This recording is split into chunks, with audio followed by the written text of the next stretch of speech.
Is this the best time to buy your next new car? I'm going to break this down. Let's talk about some of the key areas. Obviously, we have economy cars, trucks, SUVs, luxury car segments, exotics. There's a lot of different types of vehicles that a lot of people are interested in buying and wondering if we're finally outside. Have we popped out of the other end of this crazy, insane car market? Well, there's a twofold situation here, and the conversation is quite complex. So I'm going to break this down because each type of vehicle has its own special nuances, and I want to really dive into that. We talk about the banks and the economy and lending, and all those factors are, in fact, reasons why you may or may not want to buy a new car right now. And so let's break this down. We're going to start with some of the different types of models and types of vehicles, like I said, and get right into it because it's not always necessarily as you see for face value. So let's take it from the top. First of all, talk about the market in general. The market has slowed down. A lot of people think, hey, you know what? I'm seeing all these incentives, all these great deals. There's opportunities to get new vehicles. Yes, you're seeing lots of incentives.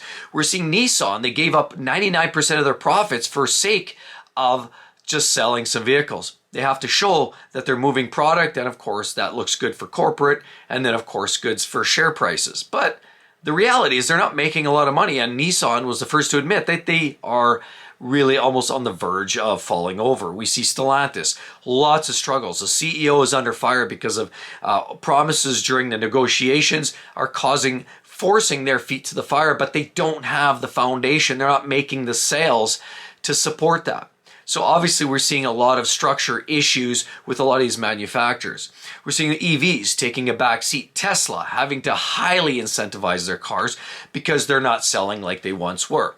And yes, there's an uptick and they are selling again only after they pulled the rug out from under those buyers who bought a vehicle a year ago, when in fact they just now have redone some of the pricing and incentivized the sales of some of their new vehicles just to get people in the door. It's a sad state, and the value of some of these vehicles is dropping like a rock because obviously now people were paying 2-3 years ago, overpaying. In a lot of cases they were underwater, and now we're in a position where sales are a little soft. Yes, the market is somewhat volatile and people are still buying, but only largely because incentives are really high.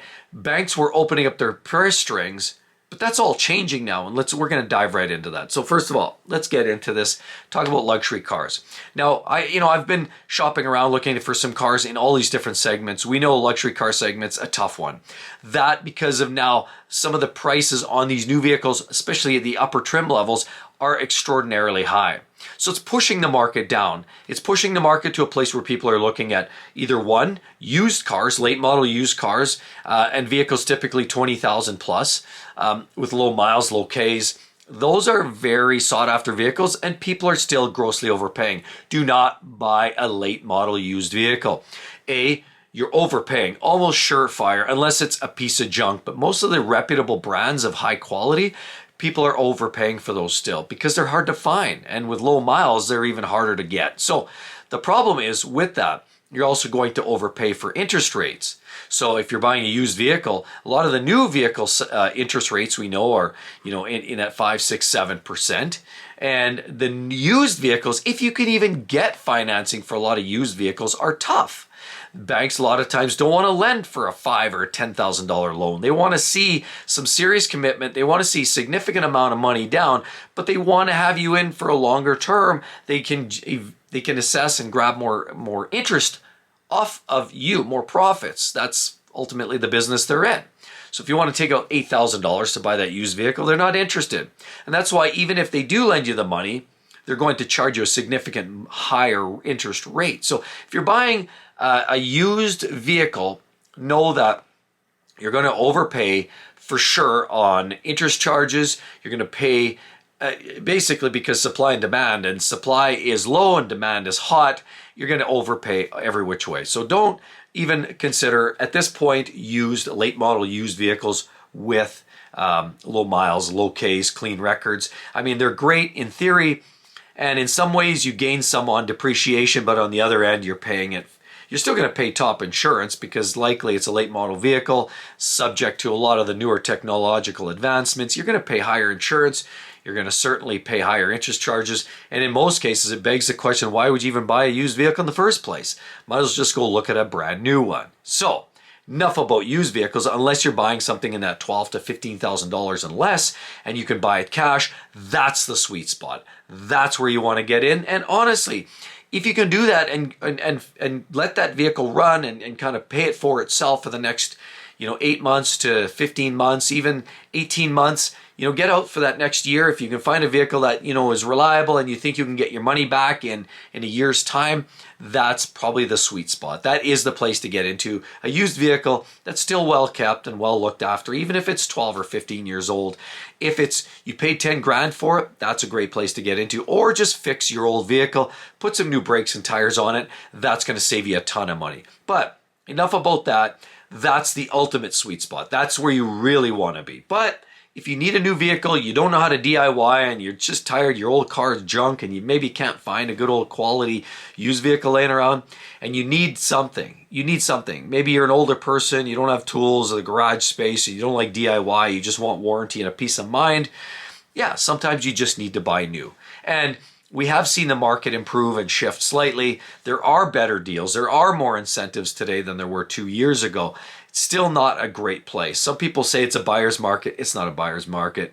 It's better. It's moving in the right direction. It's still not a buyer's market. So economy cars, let's break this down. Nissan, lots of great incentives. We've spoke about that already. I've already laid that out. We know Nissan is making very little profits right now because they're giving it all away to the salespeople to move the product and to you for their incentives.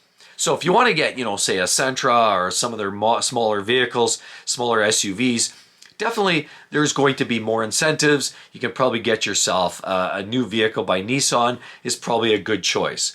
I would stay generally even with a lot of these luxury car, or not luxury car, we'll get to the luxury car segment, but these economy cars, stay with brands like that are highly incentivized, because even though I truly believe all things equal, car manufacturers like Toyota and Honda are going to be the safest bet from a long-term durability perspective, resale, quality, and less troubles and problems. And those are the vehicles I'm always going to lean on and likely going to go shopping for. You have to know, and I've seen this time and time again. I gave you an example. I walked into a Toyota dealer early this year and looked at and inquired about a Prime, a RAV4 Prime. They jacked up the price so much, and while they were charging sticker, they forced you into a corner by spending all of these extras that weren't worth the money. Undercoating and paint protection film, they were charging $14,000 extra. So essentially, for about $2,000 or $3,000 worth of product, they were charging about 14 grand, and they basically said, because they're hard to come by, they openly admitted, we're going to kind of charge it, and we're going to charge it on these extras. If you want it, fine. If you don't, oh well. And that's the attitude they were having a lot of times with Toyota products. And that's been my experience. So if you're paying sticker or over sticker, that's a big mistake. And that's part of the problem. That's part of the driving factor why we're in this predicament in the first place. People wanted to overpay for a lot of these vehicles. Quality or no quality. Shortages drove the demand, or the demand was there. People had the money, low interest rates. And of course, the inventory wasn't there, so people were just overpaying, fighting for the same vehicle. It's not in that market now. We're leveled off. And while we're not clearly a buyer's market, we're also not in that hustle bustle panic mode. But people are still have that sense of urgency. So they're buying these cars still at sticker or above.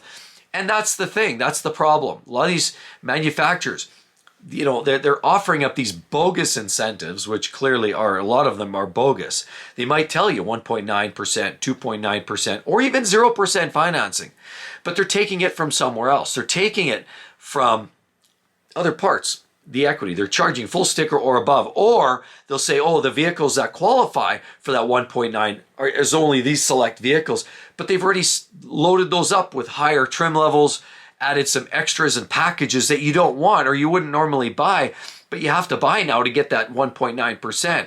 But if you don't want that 1.9%, you can get this base trim level with a lower MSRP, but unfortunately that one, now you have to get at a finance rate of 5.9%. And so they're going to take it from you one way or the other. Don't be fooled. There's nothing free in this world, and that's the bottom line. So if you're seeing only 0%, 1.9% financing, that's all bogus, that's noise, that's smoke and mirrors. And if you're getting 0% financing, you're paying it somewhere else, and probably on the sticker of the car.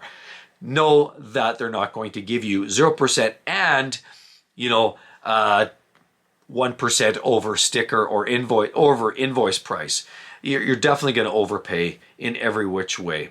Now, we realize there are more incentives, and we've seen the average transaction incentivized more today than we ever have. And we're seeing the average incentivized transaction up around that $3,300 to $3,500. So we're seeing more incentives and more transactions happening under incentivized vehicles. So people are buying, and it's moving a lot of these products. But just know that where they incentivize here, they're taking it somewhere else. They're not quite in a position. The market has not yet corrected itself, and people are still overpaying. That's the bottom line. So unless you really need that new vehicle, it's still not really a buyer's market. So economy cars, and I've seen this, Toyotas and Hondas, they have short days supply. We've seen that, 20 to 30 days supply, as opposed to some of the other brands that we're looking at over in the Stellantis side. The Jeep products are up 120, 30, 140 days supply. They're not selling very well. And while their sales have increased, that's only largely in part to because of heavy incentives. But what pull the incentives away? Nobody's walking into Jeep, Dodge, Ram dealerships. Nobody wants that because the quality is not what it's shaped up to be. Higher trim levels, higher costs, increased sticker, and if you're not giving any big incentives, people don't want them. They're overpriced, and they're one of the biggest culprits for that. So if you want to buy an economy car, I'd say probably not a good place, because remember, you've got that upward pressure from the premium vehicles or even the mainstream vehicles now bearing down on even that market. It's pushing people into the economy car segment. So now that's becoming a hot spot. And so know that the quality economy cars, you're still going to pay a pretty penny. We've seen it from, you know, obviously I just mentioned it, Toyota, well, not so much the Camrys, that's mid-size already, but certainly Toyota Corollas, and as well the Honda Civics. And those vehicles are the vehicles that, you know, while they're better to buy them new, because the used versions of those are also holding a good dollar. I mean, I would look at other alternatives. Like I said, just go typically maybe, you know, the 10-year-old and beyond. That's probably your sweet spot for economy cars, because everybody's leaning into that space. Now, enough about economy cars. Let's bounce back and forth. We'll talk about trucks here shortly and SUVs. Exotic vehicles. Exotic vehicles, people are losing their shirts. We've seen this go on and on and on. I've seen some amazing deals. I pull up the traders and look at that. And we're seeing vehicles like some of the McLarens, the 570s, and the Audi R8s taking the biggest hits. They're the lower level supercars, and so the people that were buying the lower level supercars are often the first ones. The first ones into that, the last ones are the first ones out. So they generally are the people that are right on the hairy line of affordability. They're not buying the SF90s. They're not buying the big Revueltos and those cars. They're buying the entry level. So the 570s, maybe the Huracans, and, you know, Uruses, and some of those vehicles, and maybe older Ferraris, and R8s, of course, too. Those ones, the people that were on the hairy edge, are going to be the first ones trying to unload, because as we see, unemployment numbers are going up. We're seeing interest rates still holding, and they're not really going anywhere, but we're seeing the market pressures from what's going on in the housing market, and the shortages is driving prices up. Now, there are pockets and spots of better deals in the housing market, but as a general rule, supercar market is softening. We're not seeing the sales. People are trying to unload them. Obviously, the economy, we're borderline recession, and depending on what's going on the political side is going to be a big driver. But at the end of the day, people don't want to take the chance. We're seeing a lot of these quick, fast, and these people that make a quick buck on trading, obviously, are the first ones. They see this opportunity. Now they're trying to unload, and now they're looking at maybe just trying to get rid of their supercars. So you're going to see a lot of those vehicles trading hands at a much lower price. Now, obviously, banks are getting tighter. So if you're going to go buy a supercar, know that, yes, you're going to get better deals right now, but they're still high. They're still priced very, very high. We're seeing prices still quite high. They've dropped down. But now, if you walk into the bank and you want to take out a pile of money for that exotic car, whether it's new or slightly used, criteria is getting tighter and tighter and tighter. And they don't want to lend money to people that are having to take out extraordinarily long loan terms and have little amount down. They want to see you have serious skin in the game. So if you're buying an exotic car, most of these lenders or some of the specific lenders of those manufacturers, whether it's through Ferrari, Lamborghini, or some of their associated lenders and banks and credit unions, they want to see that you have skin. So they want to see $100,000, $150,000, $200,000 in. They don't want to see you drop 10 grand and then take out this extremely high, $6,000 a month loan payment for this new Lamborghini. They don't want to see that because they know you don't have much skin in the game. You might drive it for a year, default, and then you had your fun. They don't want to see that. It's too easy for you to walk away. They want to see you have that serious money. So what you're finding now is to buy an exotic car, you're going to have a lot more money down, $100,000 to $300,000 down, and then the banks might open up the wallets. Essentially, you probably shouldn't buy a $300,000-$400,000 supercar unless you have cash anyway. Realistically, just because it's such a high monthly payment, a little hiccup in the market, a shift in your job, employment, whether you're a business owner, and it could put you in the rears. And so honestly, those are always the types of vehicles that should be purchased more with cash or cash flow from other business ventures, maybe other real estate that's now cash flowed, and you can direct that into a supercar. But it's a very volatile market. Then we talk about, and we'll get to trucks too, luxury cars. Luxury cars, we look at these BMWs, Audis, Benzes. I know Mercedes-Benz, 35% gone in the first year. I've even seen some of their EQEs, EQSs in the luxury car, like Benz, for example, dropping off a cliff in 1 year, and people are having to sell them for about 50% of their original sticker price. So that represents a great deal for somebody that maybe wants to get into that space. But it's a hard market because it's not just a conventional ICE market where you see this initial 2 to 3 year hard dive and then it levels out. The electric market seems to be just continually nosediving, and you might get in 2 or 3 years in and think, okay, I've already sustained that depreciation. Think again, you're going to continue to see that depreciation. So it doesn't matter where you cut into the market on a lot of these electric vehicles, particularly in the non-Tesla brands, you're going to feel the burn. You're going to feel heavy depreciation, and it's going to hurt every which way from Sunday. So that is never going to be a great buy-in position to buy an electric vehicle from a dollars and cents perspective. If you want one because you believe in the merits and the benefits and driving off, connected to the grid by a leash, but you like what they provide, well, that's a choice. But know that it's never a good purchasing experience from a financial side of it to buy an electric vehicle. It doesn't matter if it's brand new, a year old, or 3 years old. They're always going to be a punishing experience. So that's going to be a vehicle that I would really think twice about. And the incentives aren't great enough, if we're being honest. Now, Tesla has been incentivizing their Plaids and some of their more premium models lately. Up till recently, though, it's always been the Model 3s, the Model Ys that they've been incentivizing. But now times are getting tough. The writing's on the wall, and nobody really is buying, especially the premium cars. How many Model S's or X Plaids do you see driving around? Not many. You do see a lot of the Ys and 3s. The Ys are the hottest selling SUV in the electric car space. The Ford Mustang Mach-E is trying to compete with that, and they're trading punches. Tesla's always trying to compete, and they've always been marketing that vehicle to more of the entry-level buyer, although they're not cheap. Now we're starting to see it in their premium lineups, like the S's as well as the X, and they're doing it, but now at the cost of you as the buyer who just bought your premium Tesla 2 years ago for the higher level for $130,000, $135,000, and now those vehicles are stickering for just under $100K. So a lot of people are really, for lack of a better word, taking it. Yeah, it's just not good. So those are never really a great financial decision to buy an electric vehicle, and it really hasn't changed that much. Although if you have to have one, there are more incentives today than there were 2-3 years ago. So, it is getting better. It's shaping up, and you have more selection.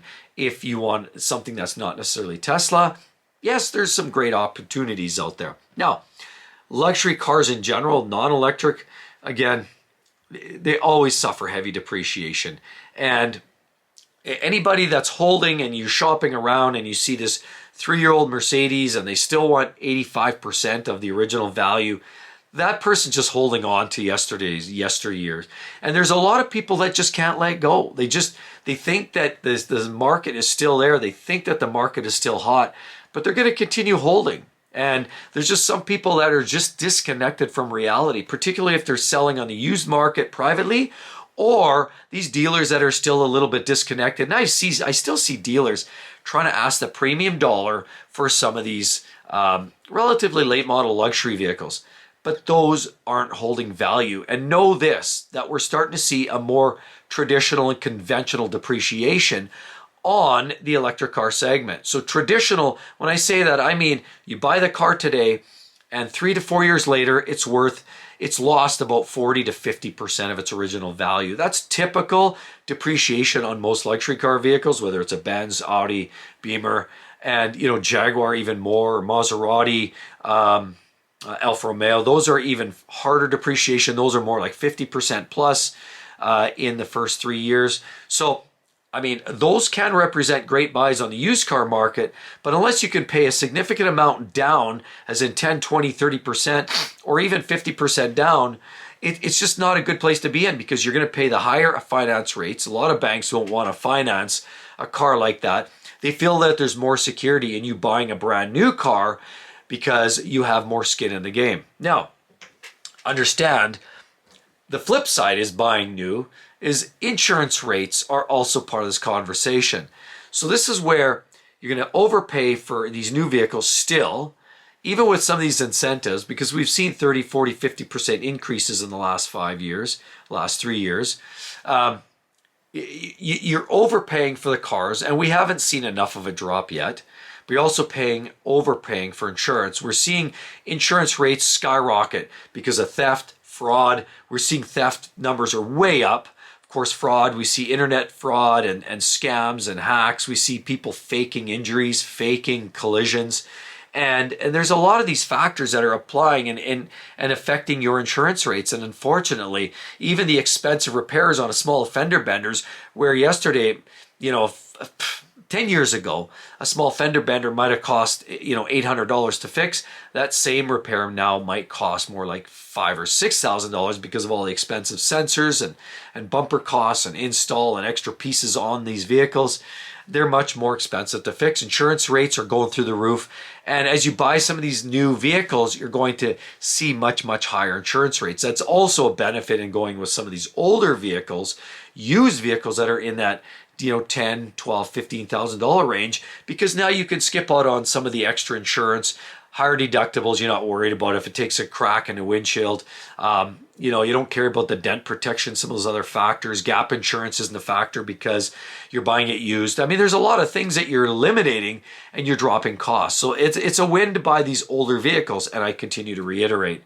So the luxury car segment can be a win if you have more money down, and even more so if you're buying cash. There's going to be lots of opportunities, but again, you've got to shop around. It's in pockets, because I'm still seeing people that are in denial, trying to sell their vehicles for top dollar, when we all know that the market's just not there to sustain it. So you've got to really shop. That's sort of one of those dicey areas. Then, of course, SUVs, luxury SUVs, kind of the same space. SUVs are one of the most popular segments, and they're always going to sell for a premium dollar. Luxury car segment, a little harder, and they're also going to depreciate a lot more.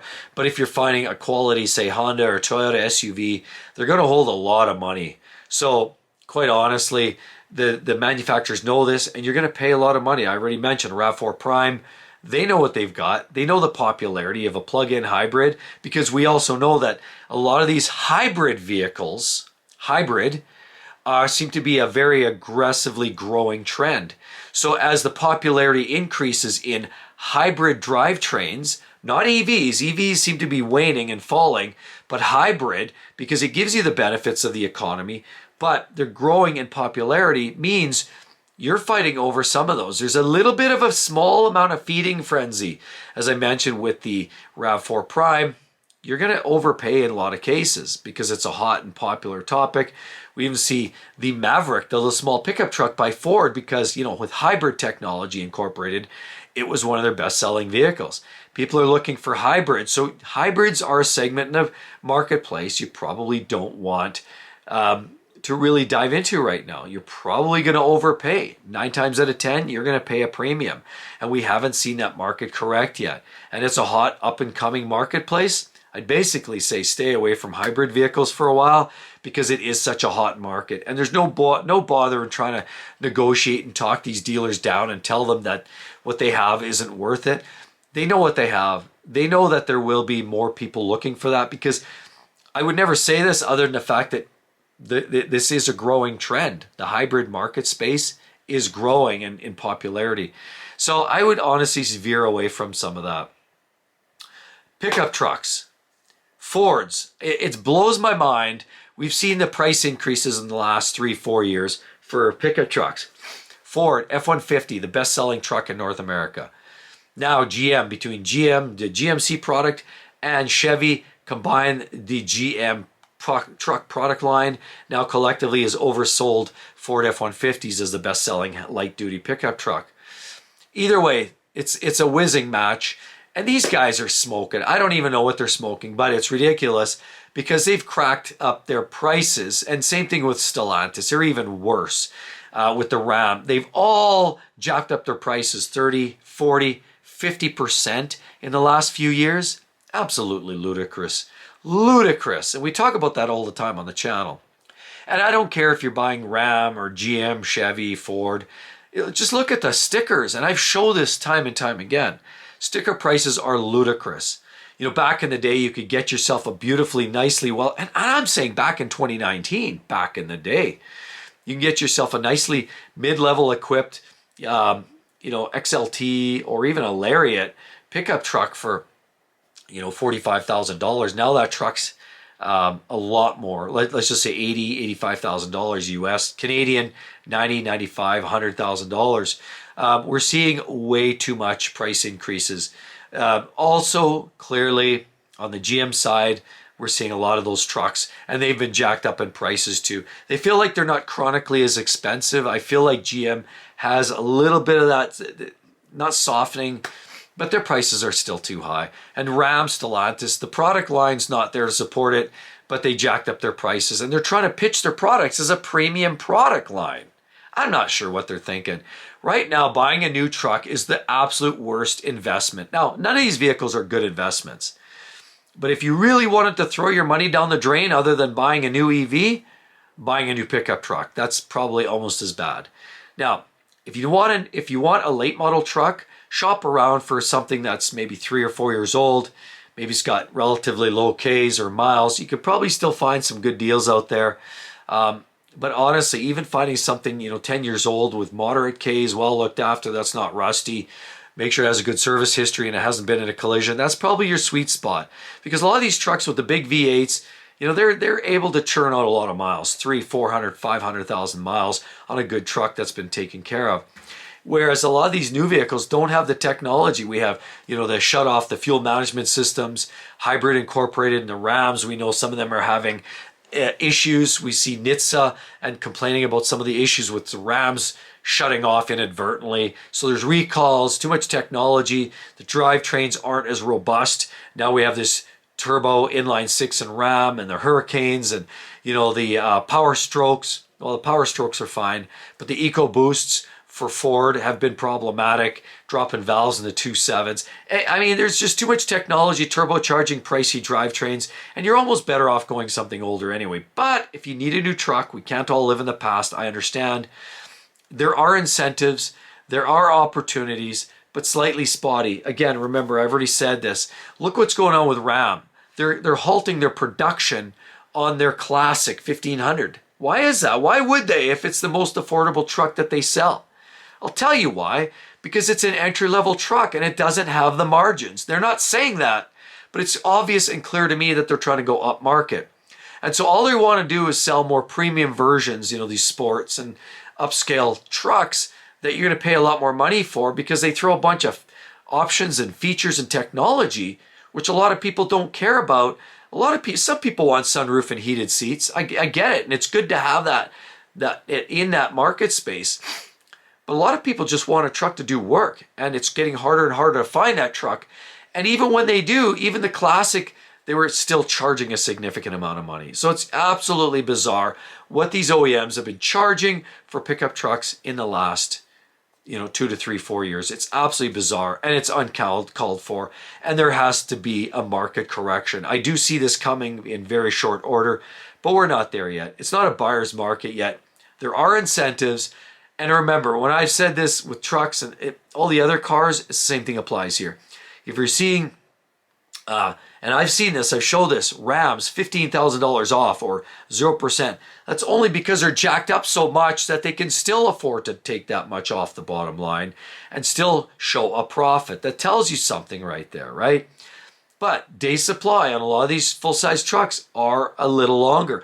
We're also seeing year-over-year sales declining with a lot of full-size trucks, and that goes for Ford, GM, and Ram. And while they are selling and they're seeing some good sales, the year-over-year is a decline. There's less popularity and a bigger shift to smaller, more economical vehicles, SUVs, even economy cars. So pickup trucks are becoming more of a luxury item, and people recognize that, and they don't want to buy it, and they don't want to get ripped off. So honestly, truck market is way overpriced, way overcharged. If you need one, I understand, for work, go for it. But if you just like to have a truck just to buzz around in, just to go to A to B, I would say think again. You're probably overpaying for it, for that luxury, and that's just really where the truck market is at. And I do see that coming down eventually as we see the economy and this recession or depression that we're faced with here with the cost of living crisis. People don't have the money that they did. People are challenged with, drawing a string between food, rent, or buying a vehicle. And now often that vehicle is taking a back seat, pardon the pun. So all I can say is it's a volatile market. If you need to have a vehicle, I get it. You buy it. You just buy it. It's not the worst time to buy. I mean, if you look back a year to 2 years, back in late 22 was a worse time. It's still not a great time. It's really not. So if you need to, go for it. The more you have down, the better. You don't want to be faced with negative equity. You don't want to be upside down on a loan.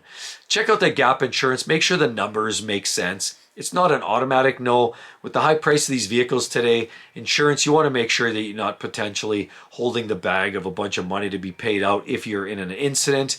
So just understand all the ins and outs. The more you can put down, the shorter term you can draw on a loan, and even paying cash is even better. Cut to the chase. And honestly, it's still a rough market right now. It's sort of volatile. There's some ups and downs, and that's the best way I can put that is there's pockets. There's some volatility in the market. People are buying, but there's less people buying. And so the premium vehicles, luxury vehicles, EVs are going to be some of the areas that there's going to be opportunities in short term. But you've got to have money. You've got to have money down, have money and liquid available. Whereas, the economy cars are going to be some options. Mid-sized vehicles are always sort of the Camrys and the Accords are always going to be that mid-level. Never pay sticker or above. That's one thing I've got to leave you with for sure. Walk away from if they're trying to pitch that over sticker or add all kinds of extras. That's just junk. You know what? That's just not called for. Anyway, I'd love to hear your thoughts. What do you think is the worst market? Have you had a bad experience in the car buying recently? I'd like to hear it. Please do drop a line because the market has been ups and downs. I've had a bunch of stories and I share them in the video about what people have been experiencing. So I'd love to hear your story. Hope to see each and every one in the next one. See you real soon. Bye-bye.